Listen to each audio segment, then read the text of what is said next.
I want to first start by talking about the new cameras coming to the iPhone 16 and iPhone 16 Plus. These phones will still feature two cameras, an ultra-wide lens and a primary wide lens. As you've seen in many mock-ups like these dummy units, they have a new stacked layout. Both of these devices will have a new 12 megapixel ultra-wide lens, and the aperture will increase from f2.4 to f2.2, which should allow for better low-light images. It will also gain macro support here too for the first time on these entry-level phones. The 48 megapixel primary sensor looks to be staying the same with an f1.6 aperture and optical quality 2x 12 megapixel telephoto resolution. Looking at the iPhone 16 Pro and the iPhone 16 Pro Max, they still have three cameras located around back. The ultra-wide is getting the biggest update. It's now a 48 megapixel sensor. Pixels will be 0.7 micrometers wide or 1.4 micrometers when used as a quad pixel, which is the same size as they are today on the iPhone 15 series. And they will again have an increased f2.2 aperture from an f2.4, again allowing in more light to result in faster shutter speed and less grain in low light situations.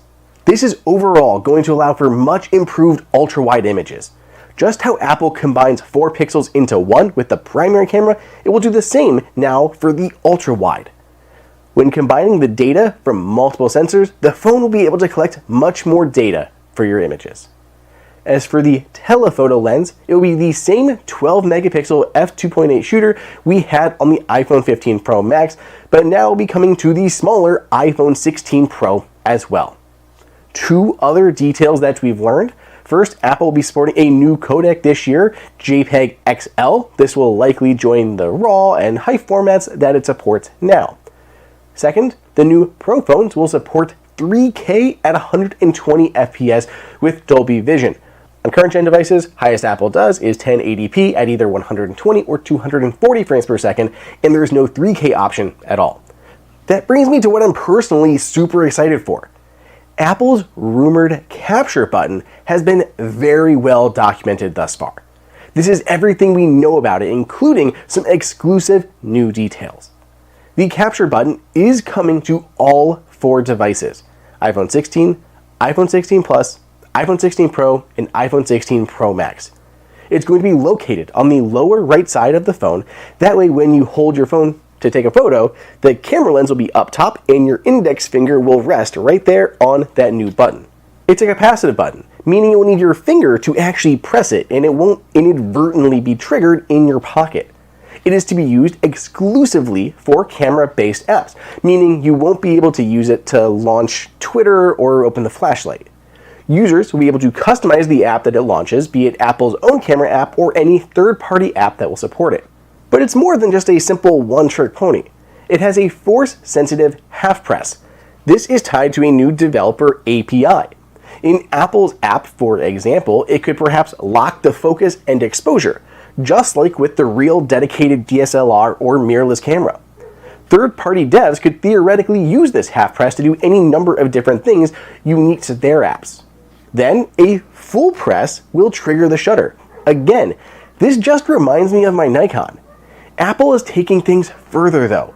It will almost act like a trackpad with a touch-sensitive surface on the outside. You can slide your finger along it, which again is tied to an API. My guess is the stock app will use this sliding gesture to zoom in and out. Third-party apps could give you expanded options, such as to increase or decrease exposure, the amount of background blur for a simulated portrait mode shot, or to cycle through filters at time of capture. Since this button does need your finger to operate, cases will need to have a big old cutout to make it usable. This is exactly what we've seen on several third-party cases that have started to pop up online. There are a lot more changes coming to these new phones that I've already covered. You can learn more about them in the video that I've linked here. As a brief summary, the two Pro phones will have slightly larger screens with smaller bezels on the front. The entry-level phones will be getting the Action button that arrived on 15 Pro and 15 Pro Max. The iPhone 16 and 16 Plus will get the A18 chip to enable Apple Intelligence, and the 16 Pro and Pro Max will have the A18 Pro. There also may be Wi-Fi 7 on the Pro devices thanks to that new chip. For more details on these guys, check out that whole video. We'll know everything soon enough, as Apple's annual event is rumored to take place on September 10th.